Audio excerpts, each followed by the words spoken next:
trying to fill 1 million or more job openings in the state over the next 10 years.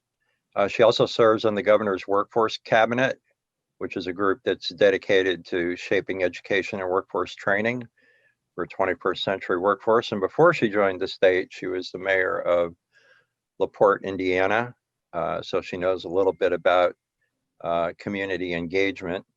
She's really one of the bright lights, one of the bright intellects in our state. And I'm really thrilled that she's joining us. She's also been talking a lot with Diamond and April. And she's working on what I call, she might call it something different, a hybrid of asset-based community development that I think she hopes to get up and running soon. So welcome, Blair. Glad that you're here, and perhaps you can say a few words about what you've been working on. Well, Rick, thank you so much for the opportunity to join, and even more so the leadership that you are offering this group and beyond with really critical conversations. And it has been such a blessing for me to get to meet Diamond and Shauna and many of the partners that we are hoping to continue collaborating with, some of the ambassadors across central Indiana that we are looking to be able to further connect with. And before I go much further, I have to share that I am very much a student and learning so many things already this morning, and in so many of the conversations across the community that we've gotten to have thus far. And I anticipate learning so much more, discovering so much more all along the way. And that's what I think makes this really fulfilling in many ways, because it's being able to have these sort of aha moments almost all the time of all the different kinds of connection points that can be made of, and seeing just the passion that people have is fantastic. So I'll share a little bit about the concept that we're working with from the governor's workforce cabinet perspective. And again, this is still a work in progress that we're learning as we go, which is what's interesting and exciting about it. And I'm so thankful that Diamond and Shauna Murphy have the same attitude about it. We'll figure it out as we go along here. And so the concept stems from some of the work that we've seen take place in central Indiana, and particularly some of the work that Central Indiana Community Foundation has been doing with particularly 6 ambassadors that they identified in the Indy region. And I thought that last session on roving listeners and getting to hear from some of the roving listeners was really, really impactful and very similar, the basic concept of what we're trying to do. But we want to look at that from a statewide perspective. And so we're trying to build off of the model that is being utilized in central Indiana of they have 6 ambassadors that provide some input to CICF, which is the community foundation, on just various different kinds of things that they are learning about across their neighborhoods. And so, like I said, we're looking to do this statewide, and in central Indiana, as well as identify 6 more from different communities across the state. And we're looking to identify them from Lake County, from Allen County, from St. Joe, and from Vanderburgh County. And the idea is to be able to provide the governor's workforce cabinet with some opportunities to better connect racial and ethnic minorities to education and in growing career fields, and to be able to assist more minority-owned businesses by developing reciprocal relationships amongst community and policy leaders. And so I just read to you the sort of specific language that is a part of how we're developing this. So kind of goes to your point, Rick, of a bit of a hybrid that we're trying to be able to figure out how we better connect some of these different pieces of what's beautifully and organically happening in our communities with some of the more with the structures of government, and how do we bridge some of those divides that oftentimes exist. And so that's where I'm so excited to be able to learn from the ambassadors that we're going to identify across the state, to particularly serve into providing some insights for the governor's workforce cabinet. And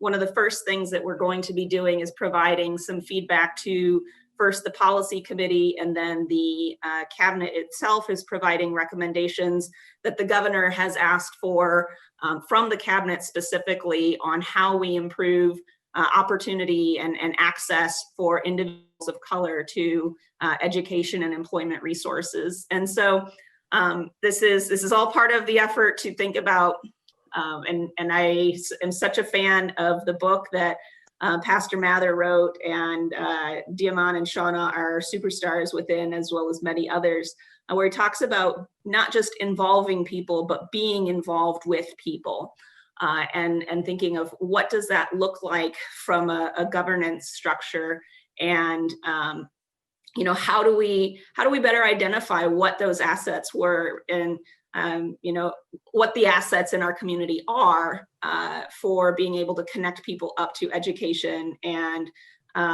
employment opportunities. And are they things that that the state can better invest in? Are there things that we can better connect people to different kinds of opportunities? And I don't necessarily know all of the things that we're going to find along the way. And I think that's part of the journey, or part of the beauty of this journey that we're going to be on.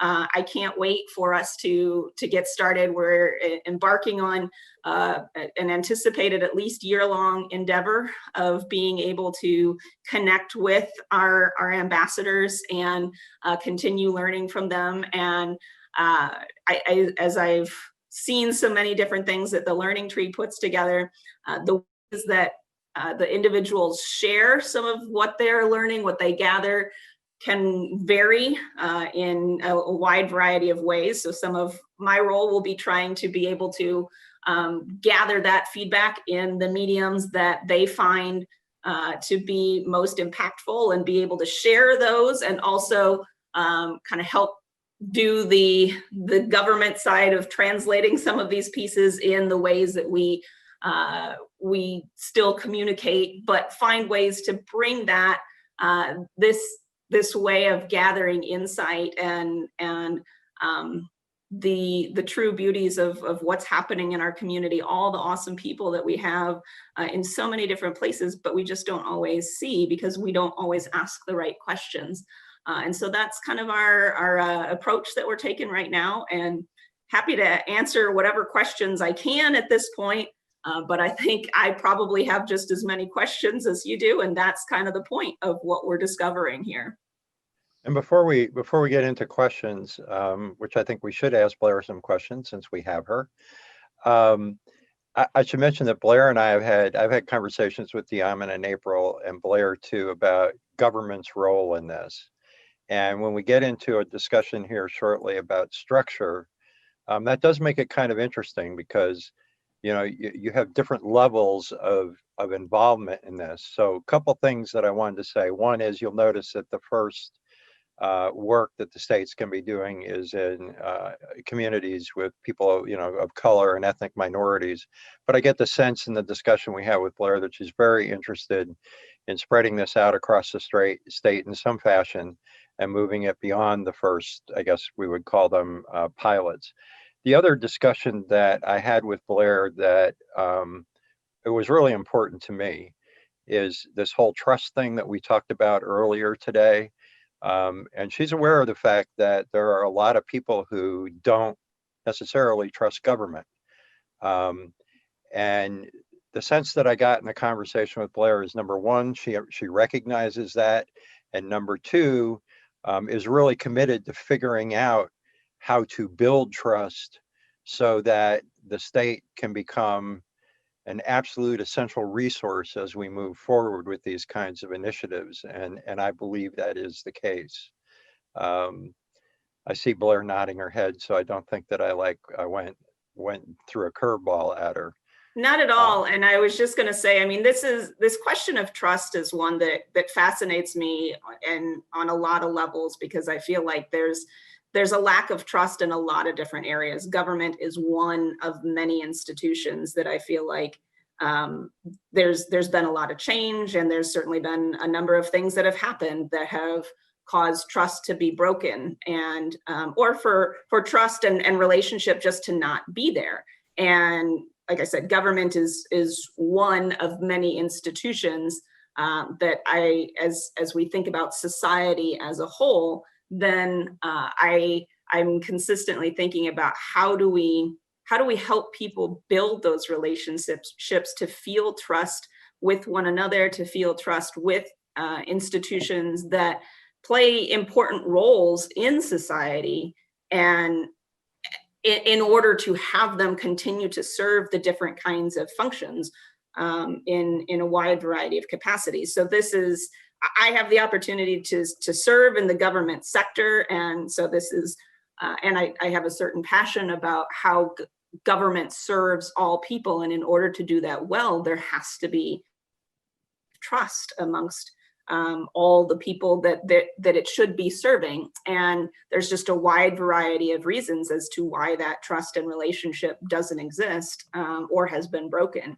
And that's where I think through some of the last conversations you saw on the video of where you see people just having conversations with one another, getting to know one another. And in this society where there can be so much acrimony between individuals, oftentimes because they don't know one another, then having the intentionality of conversations, of asking people what they love, what motivates them, what gets them off the couch, that's such a great way of building trust in community, in society, and certainly as we think about how we're connecting people to opportunities that are critical, such as educational resources and employment resources, understanding how people find that information and what they want to be able to do. And you listen to Jalen and some of his passion of how he wants to translate his interest in sneakers into being an entrepreneur. And so I think that you can't get to some of those different kinds of conversations and understanding how we can best support a system for people to connect up without having these kinds of conversations that allow people to feel a sense of connection and relationship. And that's all going to be a part of the journey that we'll take here. And the last piece I would say on this element is that, Rick, you're right that right now we're focusing on being able to be intentional with some of the conversations of how we better connect to individuals of color and ethnic minorities. But I think that as we are purposeful and intentional about building that trust, it is about recognizing that we need to think more about how we meet people where they are, and looking at different kinds of approaches that we take. And so the next conversations I would love to get into at some point are thinking about how we're much more intentional with our rural populations to be able to engage in these kinds of discussions and relationships, and how does that look, which I hope serves as maybe a precursor for the conversation to come of talking about structures and how we build this with the information that we learn from such critical conversations like we just heard about. Anyone have any questions for Blair before we get into the next section? She just started to answer this a little bit, Blair. Obviously we're sitting here in Noble County. This is a rural community. And, for years I served as the chair of the licensure board for occupational therapy. Okay. And the reason that I got there was because my mentor told me to put my money where my mouth was when I talked to him about we don't have a rural voice in laws and regulations being made at the state regarding our profession. And he said, well, then shut up and do something about that. And I think that, he really pushed me to do that, but doing that gave me the courage to have a little bit more backbone to say, you know, we are not often heard in the rural community, and it's, you know, it makes it difficult for us to have resourcing sometimes. We don't have the population necessarily that is looked at, or, you know, we often don't have enough people that are willing to step up and speak up. Mm-hmm. So I think for me, it's very important, as, you know, as we've, and I've engaged in some other entities. I've engaged with some other entities that go to a state and national level about what they're doing in their offices impacts us locally, and sometimes very negatively so. Mm-hmm. So I'm glad to hear you say that, you know, you are going to look at that, and, you know, would very much extend an open opportunity for you and an open invitation to engage this group, Noble New Way, in giving you some of that feedback, and in helping you to take those steps into the rural community. Well, I really appreciate that, and have every expectation that I'm going to take you up on that offer. And hopefully we don't come to a point that you regret making that offer, that then I'll be calling you all the time. That a couple of pieces in response. First would be that I can fully appreciate some of the dynamics that go on within community and state, and having been a mayor, and then recognizing the different kinds of constraints that exist within the various realms, which oftentimes, candidly, can be a frustrating journey on various aspects. And so as I will say that I've already learned within probably the last couple of months, and particularly with conversations with Diamond and then talking with Pastor Mike too, that, you know, when I started thinking through what can this structure look like a little bit differently, how do we better incorporate community voice in the kinds of decision making that's happening, that I originally was of a mindset of, well, are there ways that we can kind of have a you know, community task force or something that we periodically touch base with, and maybe we end up going that route eventually. But I will say some of my learning journey has been to the point of what is called out in the book that I think just got put in the chat, as he talks about, don't just involve people, be involved with people. And that's where I'm trying to think through, okay, how do we learn the deeper lessons earlier on, so it's not just kind of an afterthought of, oh yeah, we got to make sure that we run this by so-and-so beforehand, which is certainly a step in the right direction in some cases where there may not even have been that any kind of engagement. But how do we better integrate first asking some of the right questions, and then ensuring that that's helping inform a sort of holistic picture about what we're all trying to accomplish. So I feel like I could go down so many different rabbit holes in these conversations, and I know that there's great conversation to be ahead of time. And so I'll just close by saying I really appreciate the opportunity, and want to continue thinking through how do we be involved with what you're doing, not just get you involved with what we're doing, something, if that makes sense. That's it. And Rick, as we talk about structure, one of the things we want to encourage Blair to do is to jump in, because I think you brought a critical point about what does government has to do, what does policy have to do with this conversation.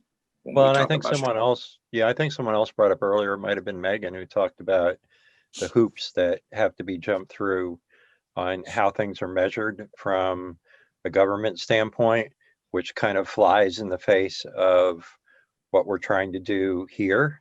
And that's like turning around the Queen Mary, right? And getting people to think differently about what are the metrics and what are the measurements. So I don't know,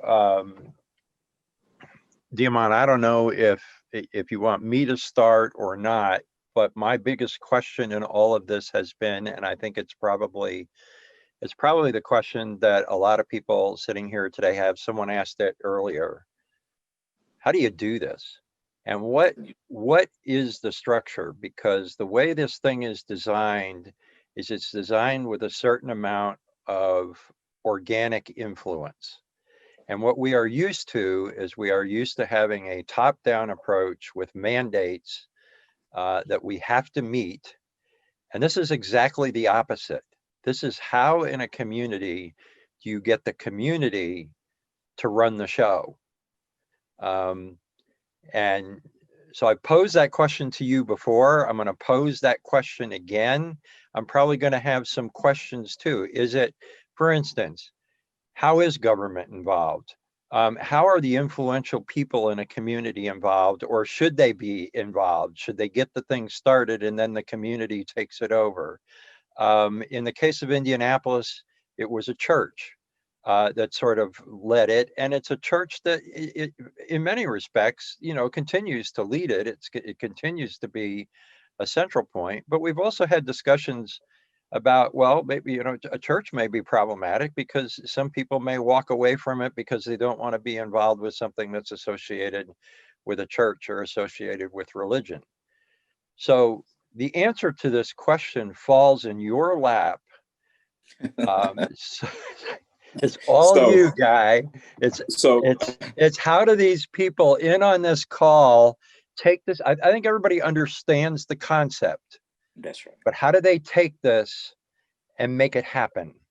Yeah, I think one of the things that I've learned, the concept and the practice is going all the time, but it doesn't add impact without our major institutions shifting things. And I think the greatest example of the first thing that I would say needed to happen is the power shift. And Blair did that by showing up in the spaces she's been showing up. It has to be a practice of the institution. And so for Broadway, why Broadway becomes a critical story, because in the 50s and the 40s, it used to be the largest church in the state of Indiana. It had 3,000 members in its heyday, 187 committee slots. For those who attend church knows what happens with 187 committee slots. There's a lot of reporting. But the thing was, what we were reporting on at the time, built also by policy, was how we did not have the confidence in the people we said we served in, and meant the people who lived around us. And at one point, Broadway, in its it stayed through white flight. So white flight happened, membership started to go down. A lot of Black and brown faces surrounds it, and it's surrounded with programs. I think at one point we had to start asking ourselves, as our membership is shrinking, right? We have 187 committee slots and a fraction of its heyday. We were living scarce. So to do this work, we also had to cultivate a structure to do that. And one of the things that I'll say, Rick, that it is unfair to ask institutions, so corporate groups of people, to make this shift without having them leave the things behind. So the first thing in a structure that has, after we decide that we're going to share power as an institution. So if you work for institutions or connected with them, boards, starting from your board all the way down to the staff, how do we share power? Then the second is, how are we going to grieve the things we aren't doing anymore? So this work causes institutions to give up, right, the scarcity work. And so one of the things we did, an example at Broadway, I'm not saying that people should do this, but we are a church. We got rid of all of the structures that wasn't required by the United Methodist Church. So we kept the governing body, the finance committee, and there was a couple more. And we started to reshift that. And I remember Reverend Mike pulling his hair out because he was afraid that it was going to collapse. But it was the members of the congregation, the people in part of the corporate body, the people who make the donations, who run the programs, who have passions and gifts, who made those decisions. Almost kind of like our democracy.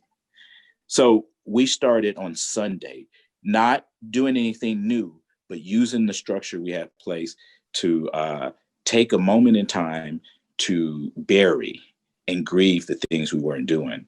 And I remember a short little story. The first thing we started to grieve was this clothing pantry that it was in the bulletin every week, right? It wasn't happening even though people were still bringing clothes in. Can you have in the room that the clothes were stored in were piled up to the ceiling, right? And so people were ashamed of that. So what we did on a Sunday, it was got up everybody. We had a lay member of our church get up and say, everybody that participated over the years in the clothing pantries, would you please stand? And we thanked them for the hard work that they did. And we said at the end, well done, good and faithful servant. And we would corporately say that together. And I remember the first time that happened, after we said that, it was silence and we looked confused. But it was clear it was done. And a series of those things helped us be able to make room for things that are positive and more mobile in the work we were doing. So grieving is one of the things that I say is very important. So that's all well and good. I'm going to throw this. Go ahead, at you. Rick. So at Northeast Indiana Works, we oversee all the Work One centers. We oversee them for the Indiana Department of Workforce Development. Blair knows all this stuff. Blair also knows, I'm using us as an example, because I know a lot of people else on this call, they're dealing with bureaucratic hoops that they have to jump through. And we are governed by something called the workforce, workforce innovation, and help me out here, Blair. Anyway, it's called WIOA. Workforce Innovation Opportunities Act. I don't know why I couldn't remember that. So we're governed by certain sets of metrics.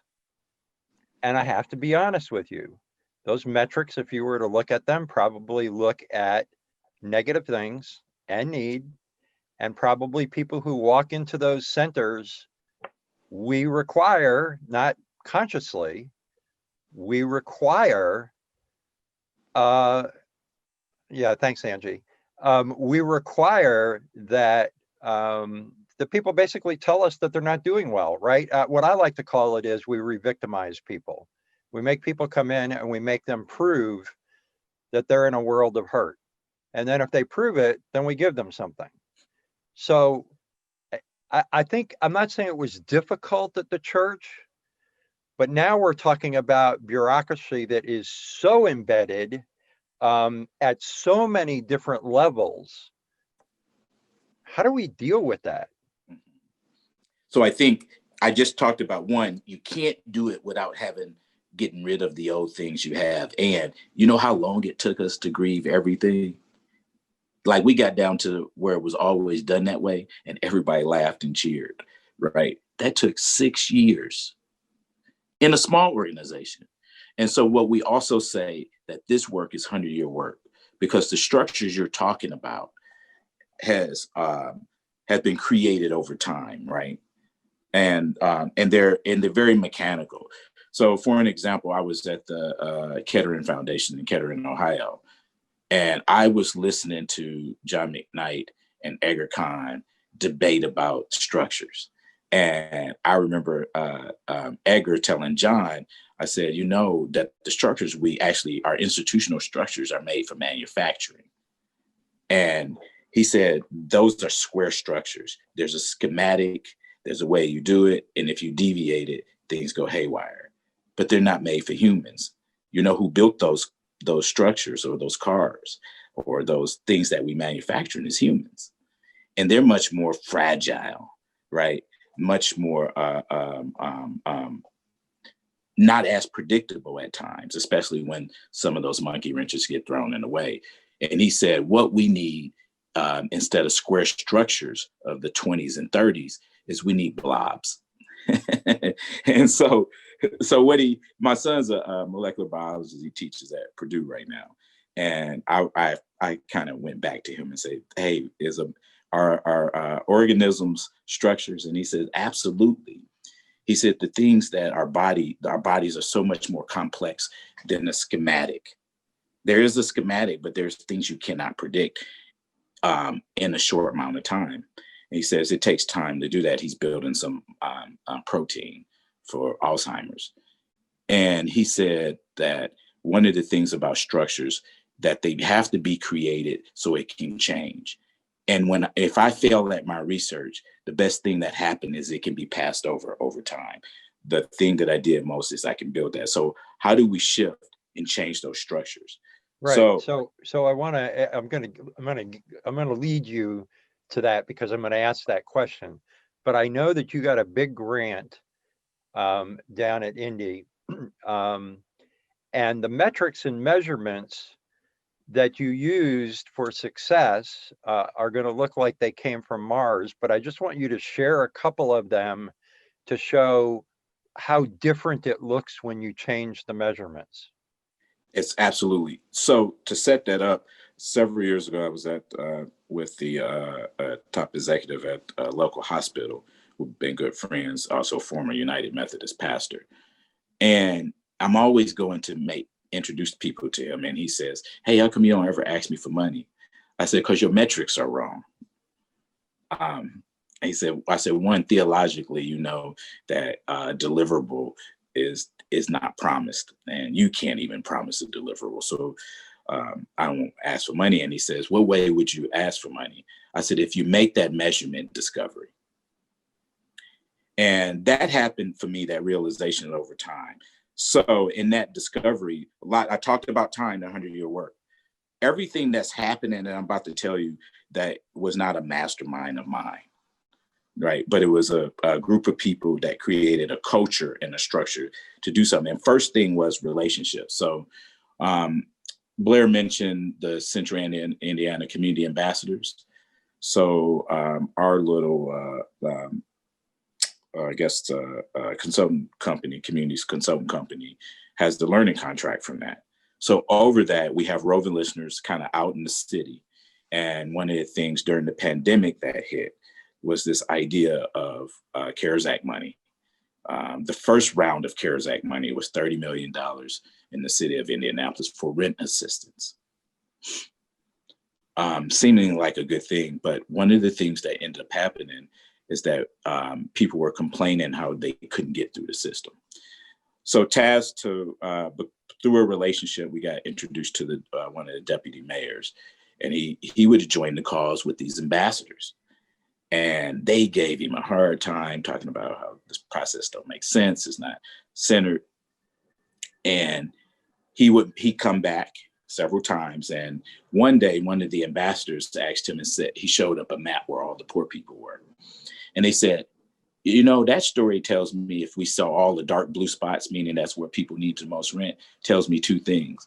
That one, people are short on money." And then it was wild style. And the second one, he said that that shows me that people aren't invested in. And so Jeff, deputy mayor, called Wild Style and myself to a meeting. And he said, "So I'd like to be more abundant. In what ways could we do that?" I said, "Well, one, I think you've heard a lot from the resident ambassadors about they know their neighbors can help build this project. And so what he ended up coming back with a proposal, all resident led, was about $25 million into housing in 3 ways. So this is not the money for rent assistance. Here's what he did. He allocated $500,000 to the community ambassadors to help with their neighbors to allocate out money for rent assistance. And what they did was only use the paperwork that was needed. So to get this rent assistance, it's a very short thing. And you listening to a neighbor, another neighbor is employed or utilized to help you get out. The other was he moved from $1.5 million into home repair to $10 million, led by a community agency of Community People's Choice. So the community ambassadors asked, what's the most trusted groups of institutions? And would you be part of helping this institution move money from home repair out to people they know? The third is a refinance program, I think about $8 million or so, that is made to refinance, removing the credit score from the place to get people to refinance their house, guaranteed 3% for people who are going through COVID. The only thing that they have to have is a bank account. And so he has also leveraged conversation with local banks, right, to talk about the barriers that banks put in. So he's not only moving the dollars, he's also utilizing residents to help shift the local policy around the way banks govern the housing and development. And is the idea there generally for government to get something started and then sort of step away? Absolutely. Absolutely. I think the grant I was talking about, because it really struck with me, I think was it a Lilly grant that you got? But anyway, one of the metrics was how many people, I think the word was parties, but I think basically what it was how many people gather. Yeah, I mean, talk a little bit about that, because that is so diametrically opposed to how we measure things now. Oh, actually, so all the things that I just told you came out of series of gatherings and parties. And it started out, I mean, so since 2005 or 2006, it's been a practice of Broadway United Methodists that have now multiplied out into community. So those parties, what we would do is invite all our social networks, not to talk about business, but to have mutual delight with each other. So sometimes to have a drink, to share stories. Parties showed us that people become their truest self. So in that, we would place listeners around those parties and to have us come back and tell stories. And we've gotten really, really good at it. And so everybody's been asking us about kind of how do we build those metrics out? Like, will we count? We can count. So all of the qualitative stuff has quantitative data over time. And so those parties help show that. The other thing is we would go back and we would, when money would come in, I remember one of the parties about 4 years ago, we threw, and it was the CEO of Central Indiana Community Foundation there, another philanthropist. And the day after that party, $1 million check got wrote. One, in that story, and I love it because that story was captured, like we hire these local storytellers to capture these stories, because otherwise people wouldn't believe they happened in low-income neighborhoods. So because of friendship, those powers shifted. That was how the Learning Tree started to connect with the Central Indiana Community Foundation. Well, it wasn't us that actually changed policy. It was the parties who influenced the people who can actually do it. Right. I'm sorry, and I misspoke on the foundation. But think about this, everyone. That like those of us used to, like, did somebody get a job? Is somebody earning more money? You know, all the metrics that we use now, and one of the metrics that you used there was how many parties did we have this year? That's it. How many parties? And in those parties, how many people got connected? How much money actually exchanged hands? So we can actually count that. But we also started to learn how to build that system. So when we first started this work, we didn't have that structure. When Blair talked about building the bike while riding it, we were actually doing that. But the key foundation is that we actually believed and acted like that. So one of the things that was principal about cultivating the structure is that we discovered there were guiding principles. April, would you put up the 5 rules? So John McKnight, he had an article in 1980, like 84, 85, called Why Servanthood Was Bad. And he wrote the 5 rules to protect yourself from becoming the agent of the devil in the middle of the church. And the first one is always my first one. It was my favorite because it illustrates power. Never do for others what they can do for themselves. My early work started out mostly with people with disabilities. I worked for several DD councils around the country. And when I would say this rule, everybody would cheer. And when they said it, because they said, no one will let us do anything. It is like that in my neighborhood, that people wouldn't let us do anything. So the first rule as an institution, it's a good way to start. The second is finding others' gifts, contributions, and capacity and use them. Give them a place in the community. Jalen and Jada's gifts, right? They were already there. Their family were born roving listeners. You have roving listeners like Wayne and the sheriff and other people in your communities, right? Find a way to use those. Go to the next ones. Whenever a service is proposed, fight to get it turned into income. So when people came to the food pantry, the thing that it told us wasn't that people were hungry. And in fact, we went to the emergency room and found out what was the food problem. You know what that problem was?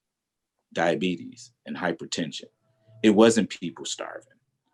And one of the things that's connected, people were poor, lack of access to economic opportunity. They had gifts. So if those in help bent, number 4, those in power hell bent on giving poor people services rather than income, fight for those services to become in form of vouchers. Choice is power. You want to build people's confidence? Let them make choices. We all fail at our own work, right? We all fall short. And one of the things that even from a policy standpoint, that we haven't even allowed people to fail.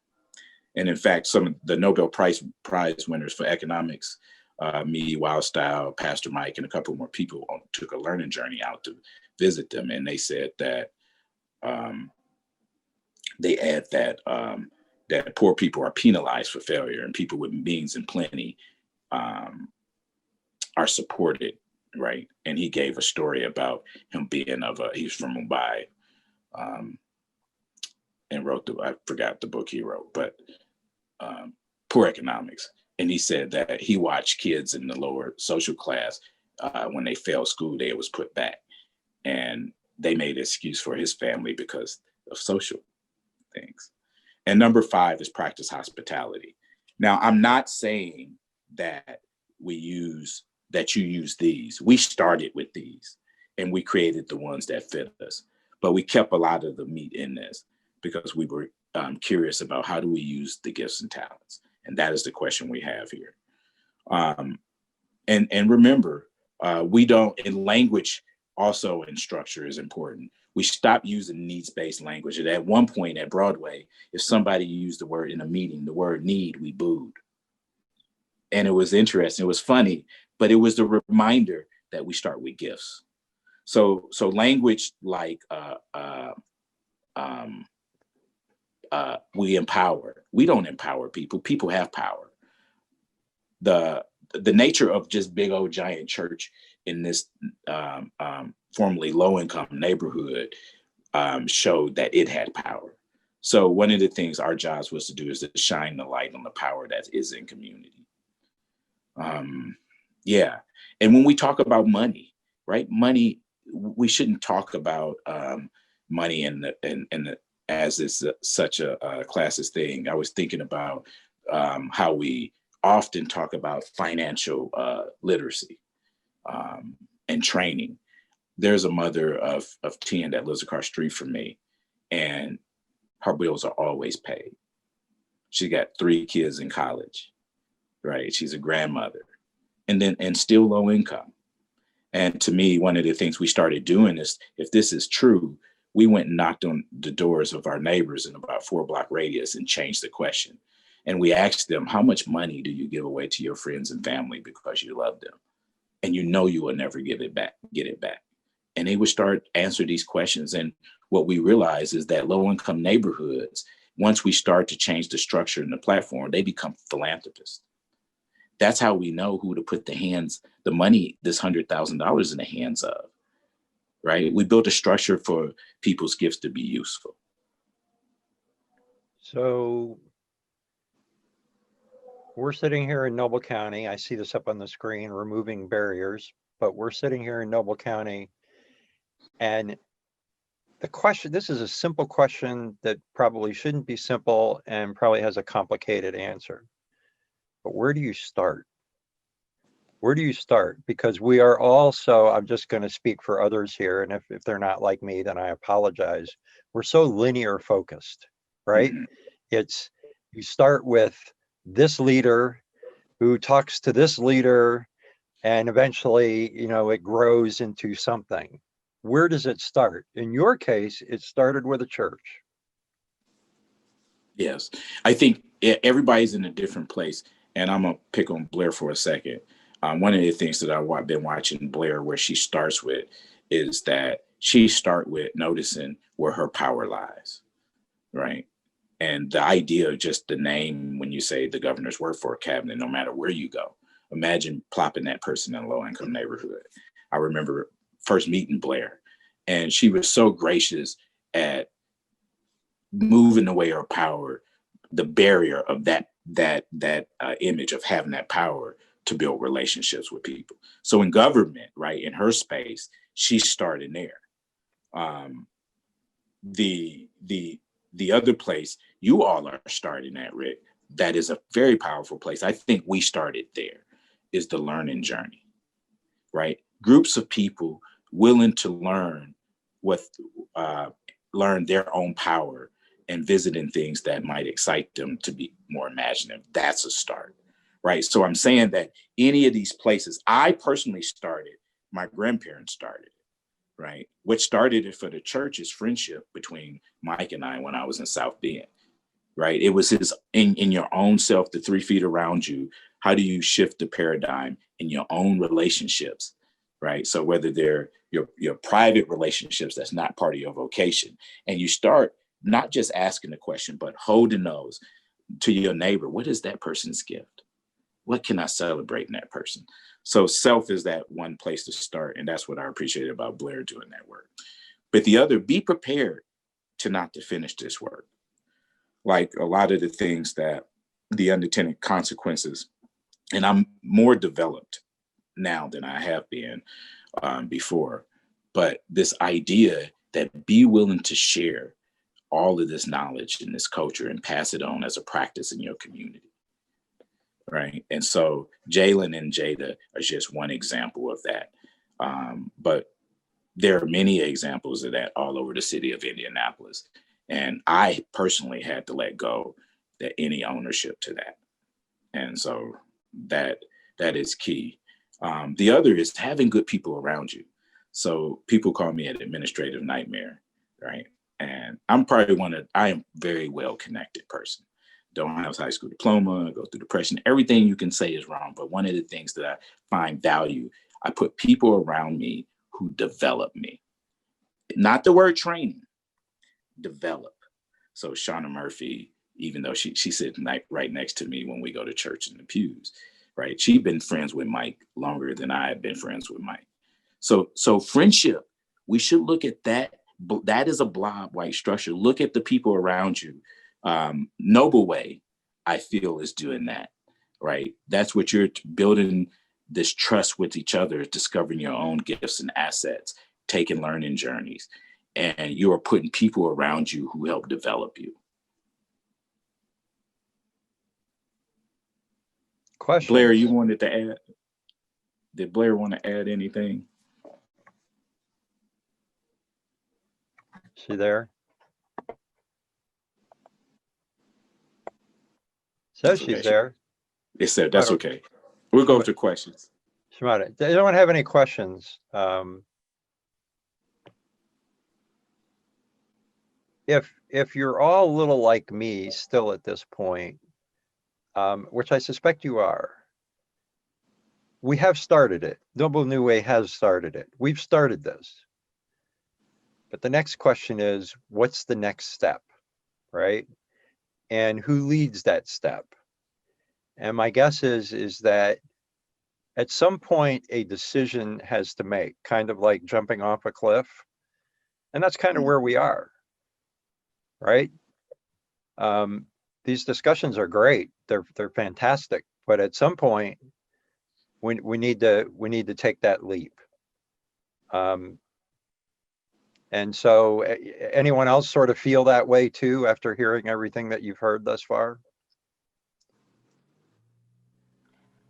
Well, I haven't, this is Kay Craig, and I haven't been necessarily involved very much with this, but I'm just, just the whole thought process is really what I've been trying to do all by myself over here at the ARC. And what is so, I don't know if I get it all yet. I don't know, because it's just really been this morning where I decided I was going to make time to listen, but I've been trying to do this all by myself. And so to me, maybe it is just joining hands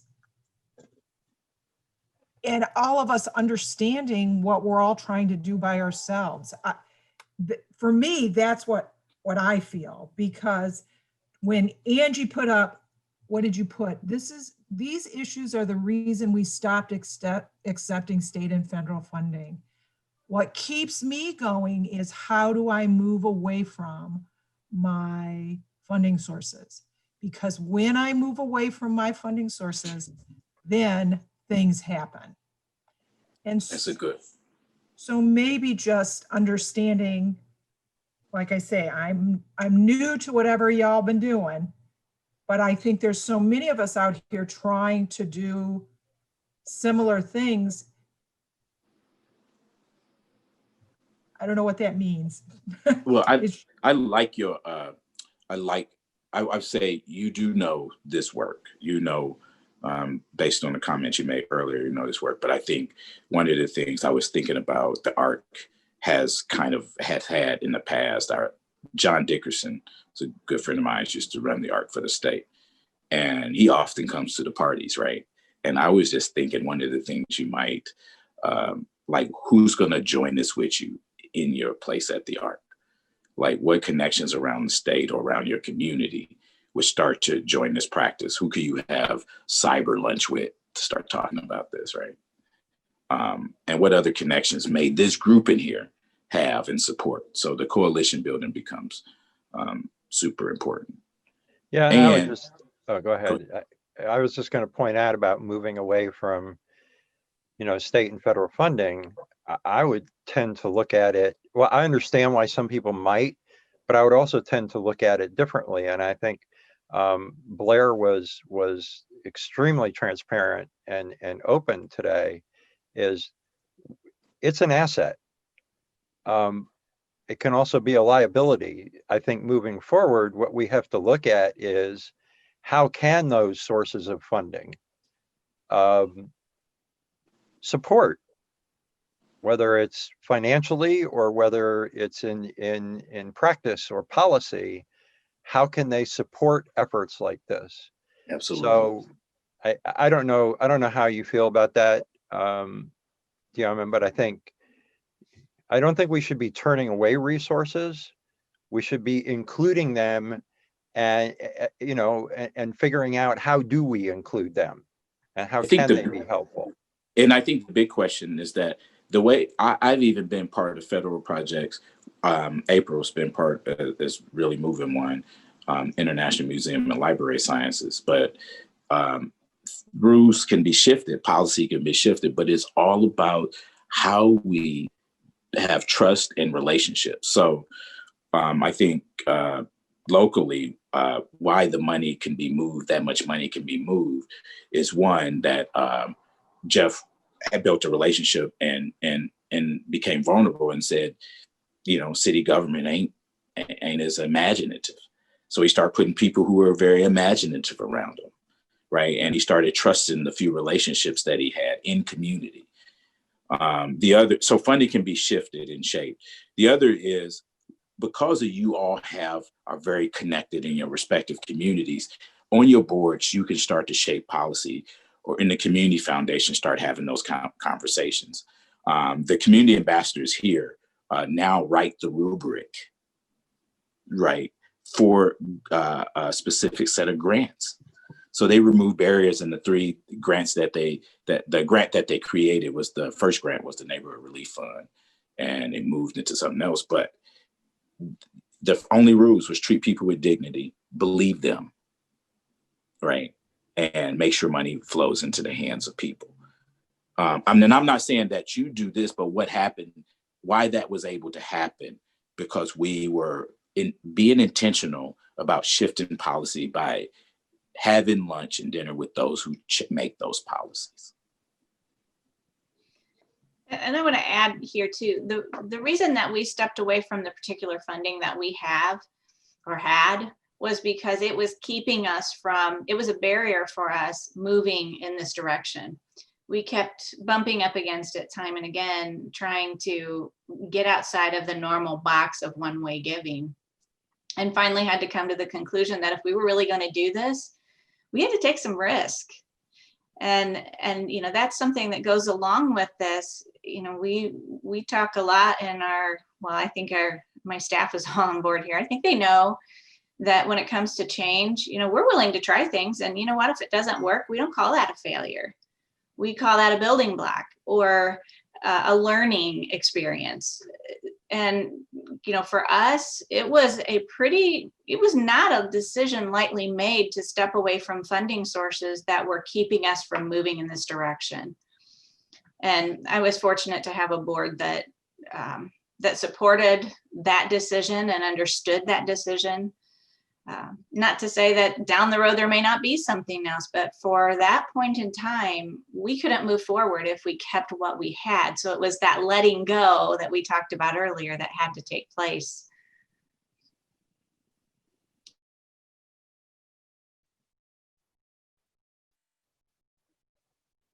Oh, Diamond, you're muted. I'll close it, April. You hear me? I'll close it out.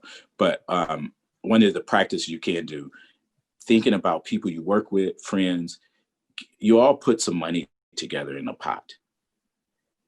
Go to somebody that would need services and figure out ways to invest in that person. And one of the things we practice in our neighborhood, I think we give out about $100,000 a year. And remember, our median income in our neighborhood is about $25,000 to $27,000. So we give out this much money and we give them out in small grants. And what we do is tell the three things we tell people to fail at least 3 times. They look at us like we crazy. We don't do anything obscene or illegal, right? Though we might stretch on the illegal end because slavery was once legal. So meaning that some of the laws, or I should say rules or norms or practices don't make sense, right? So the way we report. And then we ask people, you can't do anything alone anymore. Try that with your staff. Have people commit, I don't know if it's $10, and you invest and you celebrate once you give that investment, right? And then you just go collect a story about it over time. Because if you are intentful about building a relationship, this will become a practice. All right, so any other last thoughts before we wrap up? Anything, Rick, you wanted to make any? No, I think it's been a good session. I think that, oh yes, you can hear me. I thought I might be muted. It's something that those of us who have been working with this for a while have been thinking for a long time, but we do know that we're at the point. I'm really thrilled to see the people that are in on this call, because certainly we need to do some follow-up in figuring out how to make all of this happen. But what's clear to me, and has been clear for some time, that this kind of approach works. We just have to figure out what is our approach beyond today. Okay, April. So yeah, so this is perfect timing. As we're all our gears are all turning about exactly what you just said. How do we do this in our own way? We wanted to create some time during this call before we all go back out into our own worlds to each think about that. Just take a little time to think about a couple of questions to get our own kind of next steps, our own plans together for the unplannable, which is, trying this out. As Diamond always says, you got to plan to fail. And there were some great advice, some great practices shared about how we can set ourselves on the road, but really recognizing that it's really a learn as you go, building the bike as you're riding it situation. And, some of the first steps are finding out who our friends are, who we can walk along this journey, and then trying this out in small ways. So we wanted to take about 15 minutes and just talk as a group. We're not a huge group, so we can do this. And think about that question that was posed earlier around grieving and what it is we need to give up to create space to do these new things we're talking about.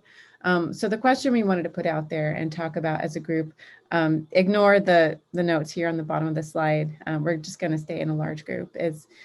Question is, what things would you remove in what you're doing to make asset-based work possible? So Diamond shared some examples of what they did in Indianapolis. Angie, you shared something that gave you freedom, right? Walking away from certain funding. So in your world and your work, including volunteer work you might be doing, what would you remove?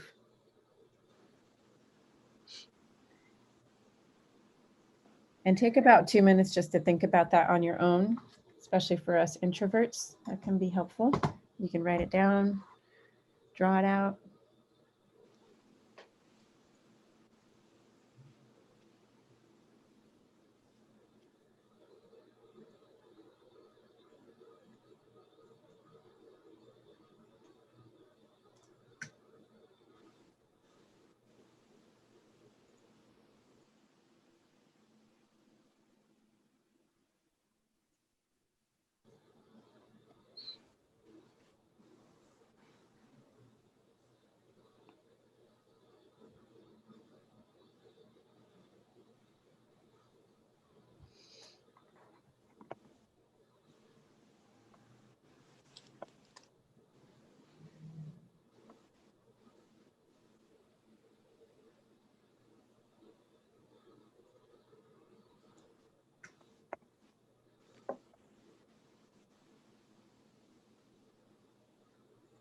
All right.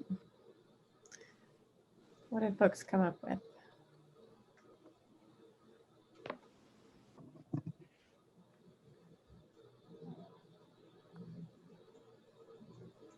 Something that I've been thinking a lot about, and I found out some more about the legalities of it, is there are, it doesn't seem like having proof of address or a photo ID to get a library card is a big deal.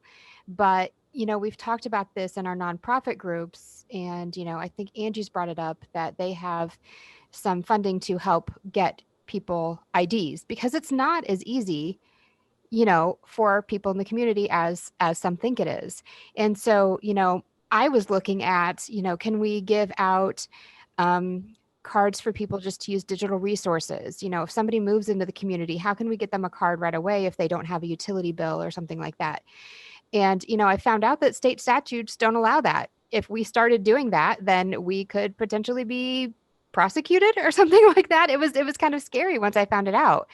So I don't have a lot of hope of, removing some of those barriers, but, I definitely let our staff know that if, we get patrons that come in that don't have the photo ID, don't necessarily have the resources to get that photo ID updated,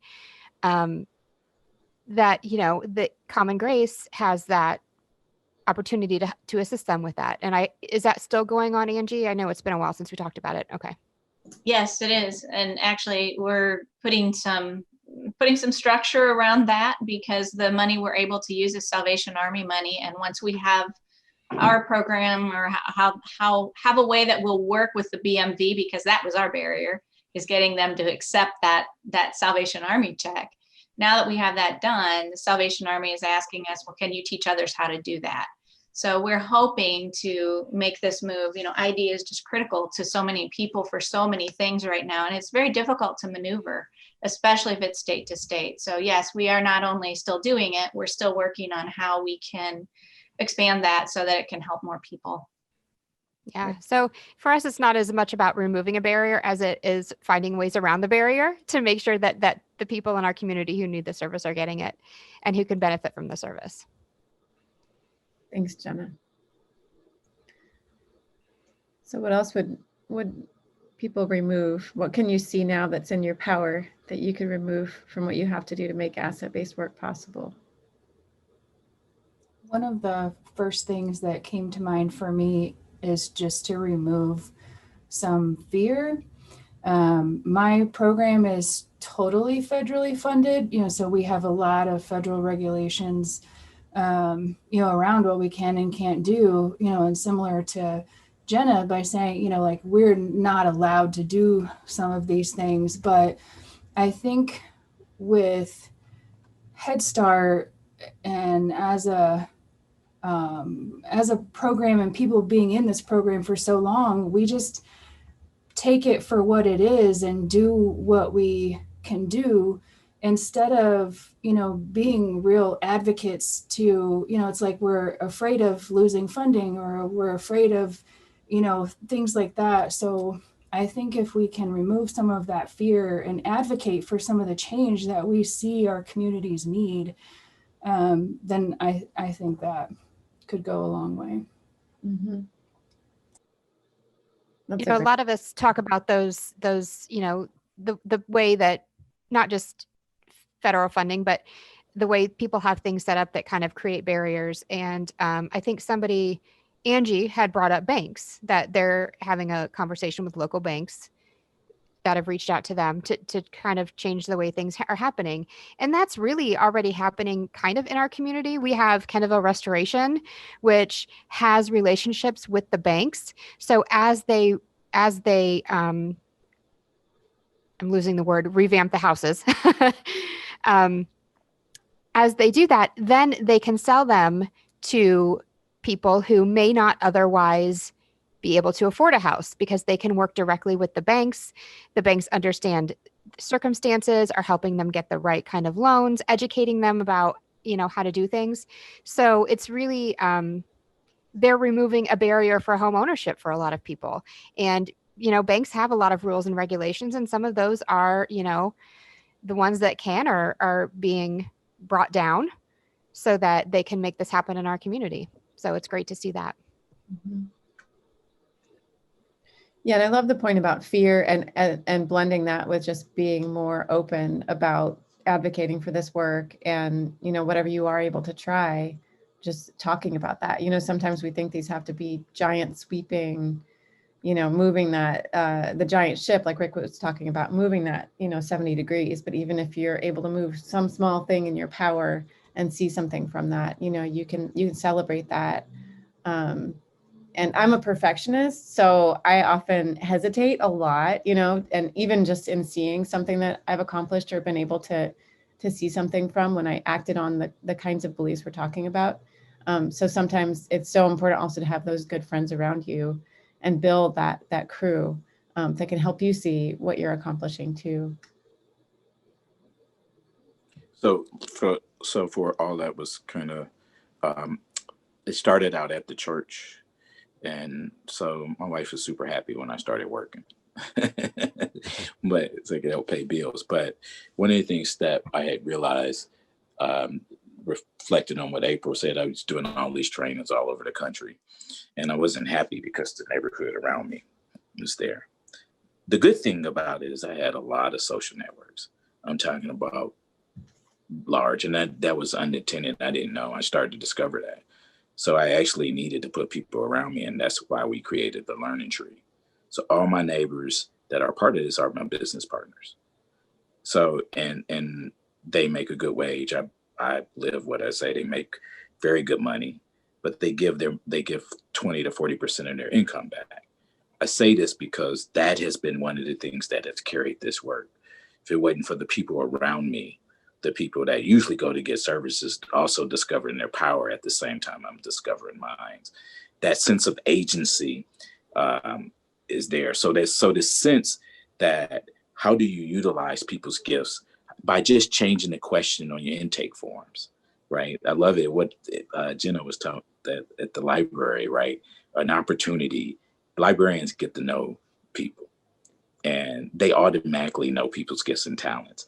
And what would it be for people to circle around the library to support its work financially? So a community foundation going in to say, hey, we would like to support it, because that's a natural place of doing it.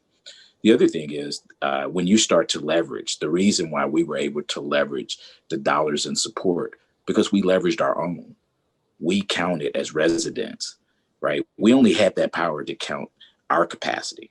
So when we can say every year we probably give out $100,000+ in the full bark radius, that's power to know you can do that. And so that leverages, people want to play with winners. People want to play with people who have joy in their life. And that paradigm shift is figuring out, how do I support the next person? You know, I had a thought with something that you just said. I'm not in a position where I'm, making the decision, but, maybe one place to start, one of many, you just mentioned, even if it's not a metric, what if we added a question or two on an intake form, even though we don't intend to measure it in the traditional way, to get not only the people who are providing services, but the people who are seeking services to start thinking differently. That may be one small way to do it, even if it's not part of the official measurements. You're muted. I love that. That's a great, and that right there takes, but it's not a super big risk, right? There takes a little bit of time, and you're not changing it all at once. So to Tammy, I agree with what you said. We sort of work together, not you and I, but Brightpoint and Northeast Indiana Works.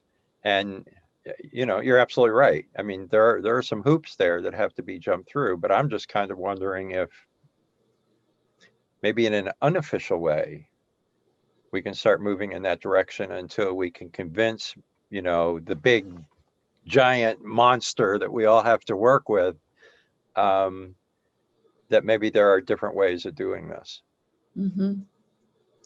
And Rick, so building on that, so you suggested adding something. So before we kind of move towards wrapping up today, I also want to ask not just what would you remove, but what's running through your mind about what you would like to try out, how you could see building something into your structure as you're making space in it, to begin connecting people's gifts, to begin flowing investment differently, to begin building mutual delight into the work you do. Any ideas, anything that's just, even if you're not sure about it?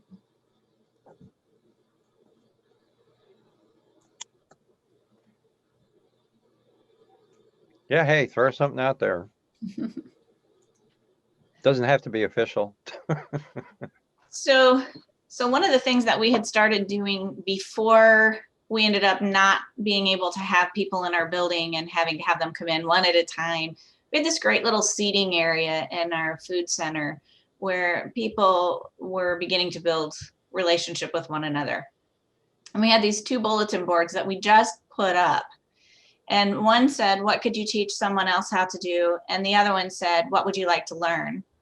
And we had this great idea of beginning to connect these things and using local resources. Like if somebody can play the guitar and someone wants to learn how to play the guitar, then we send them to the library where they can check out a guitar and use a room there to do that lesson. So, a lot of the things that I think some of us may be thinking through, it's like there's this now this added layer of this COVID thing happening that has made those things a little bit more difficult. But, I have a friend who's a pastor, Tim Johnson, who has this great saying, and it is dream big, start small, go first. And I love that. I mean, I feel like we're eons away from where we want to be, and that the steps that we've already taken are baby steps. But those baby steps are part of the reason we're all sitting here right now.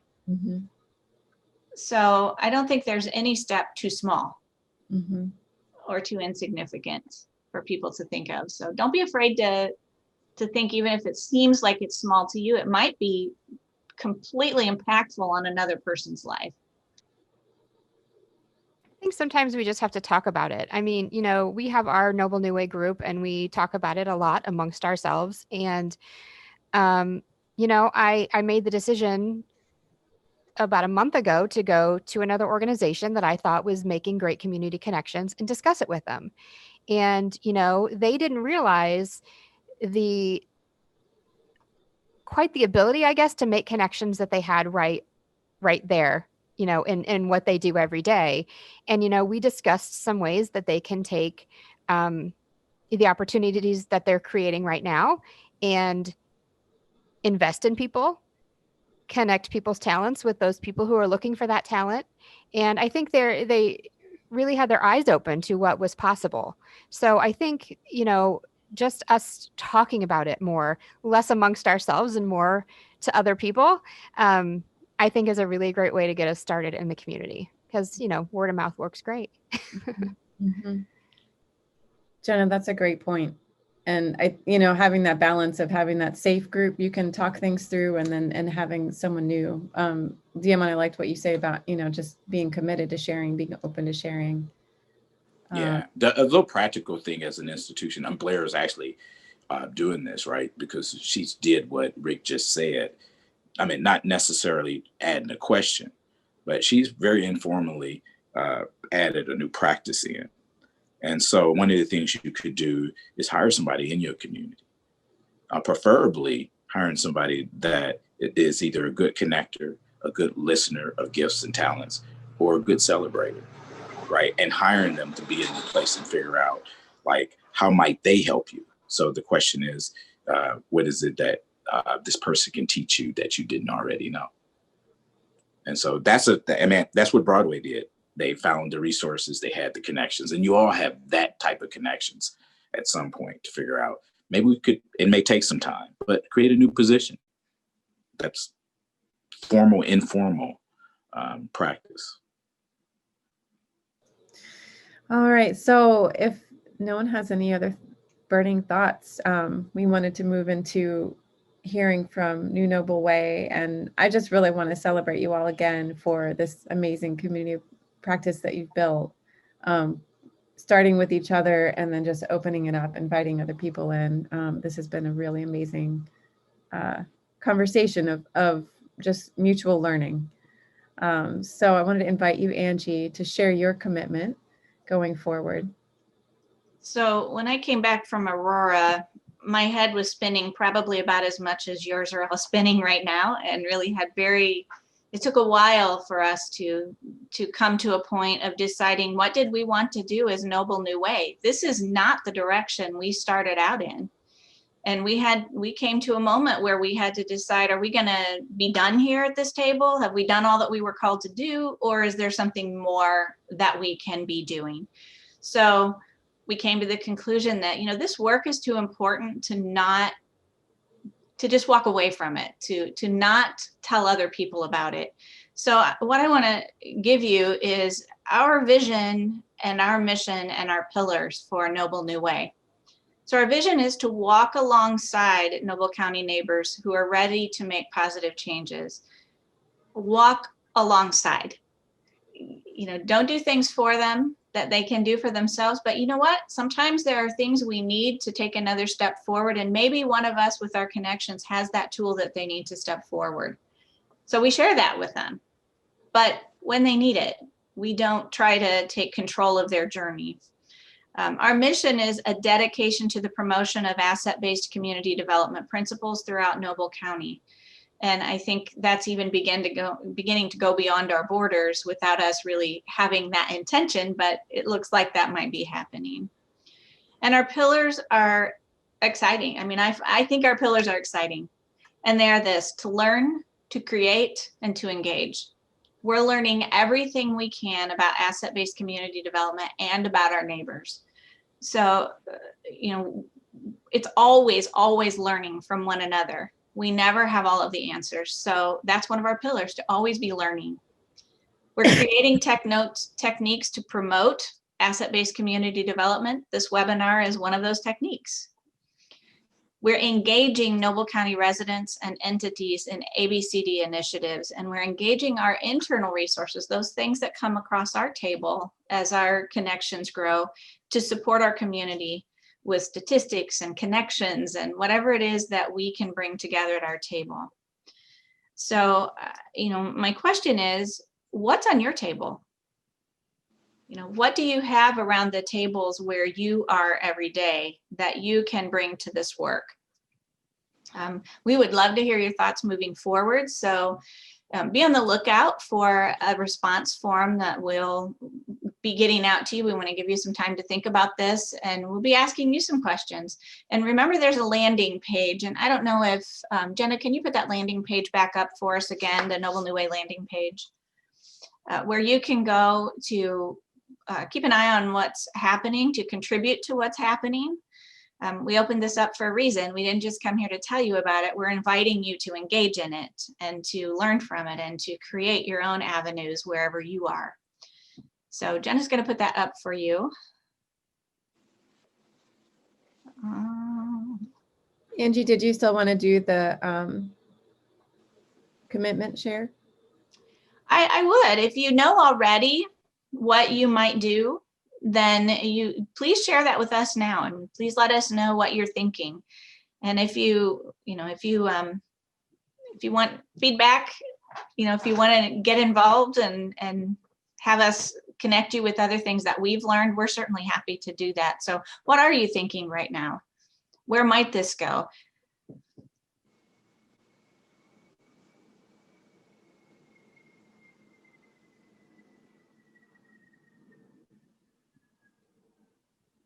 You're all drowning from the fire hose right now, aren't you? Well, I would say what I see is growing these relationships here. It was very beautiful that you guys helped put Blair, and she's going to talk about this work to her folks too. And so I think, Andrew, you said it right, that it's already beyond your borders. Angie? Yes. This is Melissa. Yes, ma'am. I think it might be neat too. I'll elaborate more on our questions when you send them, but maybe looking at some of the folks that you're working with and formulating some kind of a small focus group, small discussion group to find out what kind of skills and training they're looking for. A lot of times we say this is what we think people need, and HR tells us this or whatnot, but when we talk to the actual individuals, they tell us a lot they need. And we've got the CLC in town, we've got all these opportunities to provide great things for the neighbors, and so it'd be great to talk to them. Okay, thank you. Welcome.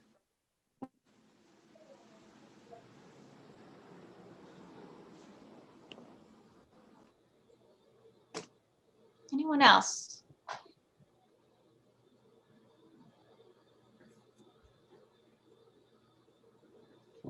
Okay, is there anything else from Megan? Yes. I keep thinking of overlapping themes. I know that the mission and vision of Noble New Way isn't the same as systems of care at like a state level, really with the primary focus being mental health for youth and families and access to services. But there are so many overlapping themes. You really can't have a healthy asset-based community without a mentally healthy community. And that's on the individual and at the collective level. And what I see with this group is collectively, you've got it. You've got the passion and you've got the heart and you've got the head and you have that collective talent and passion. And what I'm taking from this meeting is, in terms of infrastructure, where do you go from here? And I just my role is to really kind of help with the community in terms of developing that infrastructure, but organically, you guys are already doing it. So that's kind of in my role. I've been kind of hands off, but at the same time, I keep hearing themes. Even at the state level, I wonder in terms of like the Governor's Council, in terms of economic development, where is the conversation even with under that realm of FSSA and the Division of Mental Health and Addiction? I feel like they should be working together as well, not just at the state level, not just at the federal level, but at the local level as well. I feel like you can't have people going to work each day. You can give them opportunity, you can recognize their strengths, but if they are not mentally well, if they're struggling with addiction, if they're struggling with community trauma, or just historical trauma, and they're not getting the help that they need, and we don't overcome that stigma, it doesn't matter if you give them a good job, they have a great education. I mean, well-being is completely relative when it comes to economic stability. So I see us coalescing here, and it's beautiful. But I'm trying to figure out how I can do my part. I only have funding for so long. And also being the coordinator for 4 counties has definitely been a hurdle for me. I haven't been able to really be in the meat and potatoes of each community, which has been a struggle for me. So really it's about a coordinated network, not just of differing coalitions. So I'm excited about the work you're doing, but I'm also excited about the opportunities of kind of learning from each other and how we can take methods and practices and learn from each other. So I'm putting myself out there, kind of give and take what you want, give what you want, but I don't know, I just want to make sure that I'm out there and you know that I'm here, just to contribute wherever I can. So Thank you, Megan. Diamond, you're muted. Sorry, Megan, may I clarify something? I really appreciate what you said. And I really appreciate the vulnerability in that work. Did I hear you saying if somebody was to help organize some type of little in your region, you'd be part of that? So I'm the coordinator for, you are the coordinator for the systems of care for all 4 counties in Northeast Indiana. Awesome. I've been in this position for 3 years. It's great funded by the state. I think that it really hasn't, it's been on the coordinator to keep that momentum when it's the ultimate success of systems of care is on the community. My job is just to make the phone calls with the right people, the people who are doing the work, and bringing them together. And then basically building that infrastructure and recognizing best practices in the community and understanding democratic processes and understanding when those legislative sessions, those windows are open to go and voice their opinions of the community, but also making sure that youth and family are at the table and that we're creating inclusive environments and that we're stepping away from our own biases and our own agendas, whatever agency that we're working with and whatever our personal mission is. We have to have that collective identity. And I think it's really important. You can't really make change, systems change. And I think systems care is what that is. Like that. Collective input in those efforts. And I've really struggled because I think there's a lack of trust with government, but I also think there's a lack of trust within communities. Absolutely. Hey, one of the things that might a good question for you to find out in 4 counties, who are the healers in those counties? There are a lot of people, honestly. Yeah. There are a lot of really good people doing a lot of good work. And I just, those gaps between what they're doing just unfortunately sometimes exist. So Rick, I used to work in Alaska, the Center for Independent Living that I worked for in Alaska. It's called Access Alaska, and it was funded through Workforce Innovations and Opportunity Act under Obama, and then it switched to the one that you had discussed. And so very familiar with that level of work. And I think the one thing is like when somebody walks through the door, there's no wrong door. It doesn't matter if you're a bank, the police station, the library, the school, it doesn't matter. There's no wrong door.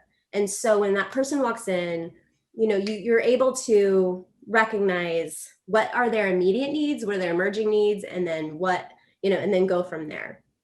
And so I guess I think that coordinated network, I think Noble County was already heavily connected. But how are you connecting? It's not if you're connecting, but how are you connecting? And then what are you connecting on? Like, what are you communicating and why? So from my angle, my agenda, because that's what that is mental health, youth and family mental health and well-being.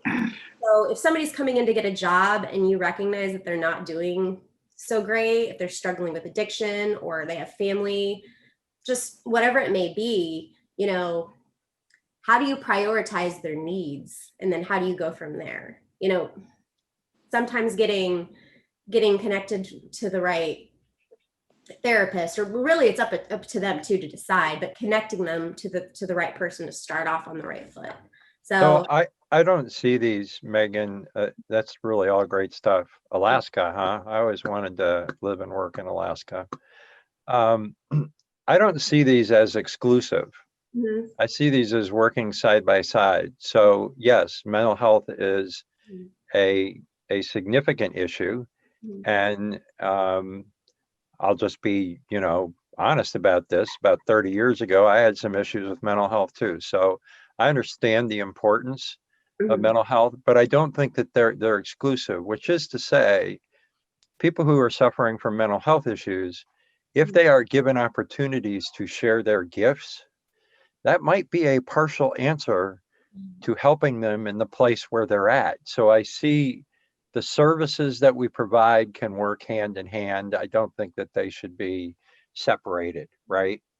Um, when people value themselves, mhm. that clears up an awful lot of things. Absolutely. Is there anyone else that wants to share a little bit about what your thoughts are in relation to what we've heard today? Or what you Yeah. might do with what you've heard? I do, just real quickly. I really liked what Melissa shared about, and she's gone, but her idea about doing some focus group work. I think that's something that would benefit the group. Also, I liked what Diamond shared about, I don't remember the exact framework for this, but giving money or doing with money and turning opportunities into income, I think. But I like the idea that you kind of use the money as seed money. We used to sort of do that at our church. Everybody in the church would get $10 at right before, I don't know, a month before Christmas, like on Thanksgiving. And it was up to you to take that, like the story of the servants who hid the money, who increased the money, or who did well with the money. So we were given the opportunity to do that, either use it as seed money to create something to sell and put that money in at Christmas time, or just give the $10 back. However we were going to do that. So that's the first thing I thought of when you said that, using that as seed money. We have some funding available, and I think exploring a way to do that, to use that seed money in a way that helps my brain just froze. I love being 60, not. Anyway, you understand what I'm trying to say, I think.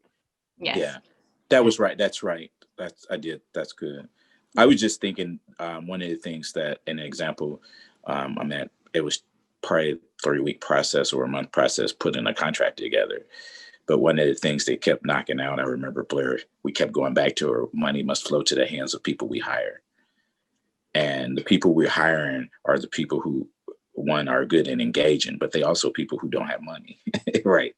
Mhm. So we're not going to ask for people's time. And so we leveraged that relationship was our currency, right? So the relationship with Blair and that trust that built up is saying, go back to the drawing board.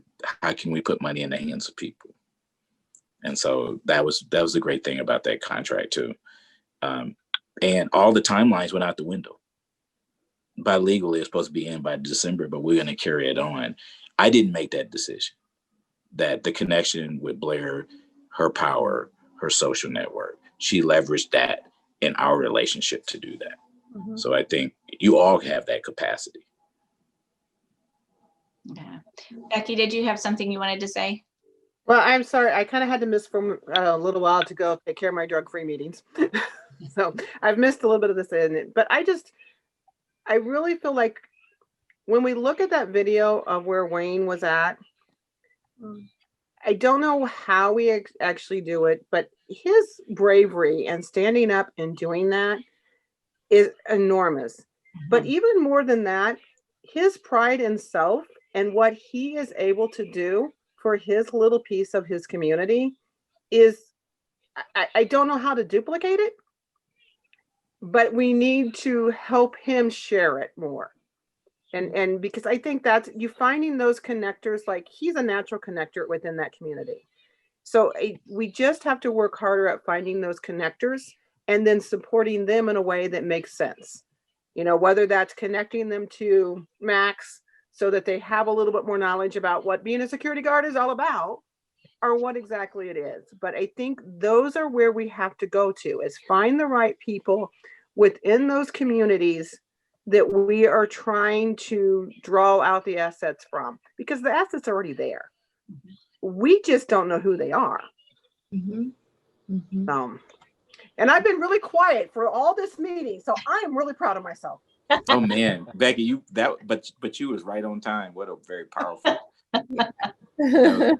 And that's a practice too. I mean, I think what Becky said is probably a collective effort between all of you, is finding out who those connectors are. Right. Well, we're coming down toward the end of our time together today, and I want to thank. I think Blair has gone now, but I don't know. Is she with us or not with us? No, she's not with us, but she's been sending emails. I just Okay. received one from her, and Diamond just received one too. She also recommended a book that I'll share with all of you. It is called, let me get it here. It's called Team of Teams, and it's by General Stan. I'll spell the last name, M small c capital CHRYSTAL. She said that the book is about how the special forces were transferred from a hierarchical system to one of a network in order to better adapt to ever-changing threats. She noted that obviously we're not dealing with the military here, but she thought that that might be something that might be food for thought on how we go about moving forward. So I share that with you. Thank you. I also want to thank April and Diamond. The work that they have done, if you can get a chance to go into the ABCD Institute and just read about their work and about the work of others, it's very inspiring. Get yourself on the ABCD Institute has a newsletter that comes out. There's one called Building Blocks that comes every month. It's very interesting to read because it's all about what other people are doing, and it gives you a lot of ideas. So just want to, if we could all just give our thanks to Diamond and April for being with us today and helping us to bring this to you. And we just thank you for your attention and look forward to seeing how you might interact with us. Don't forget that landing page. We've got a Facebook page, Noble New Way, and we really look forward to seeing you. So thank you and have a great rest of your day.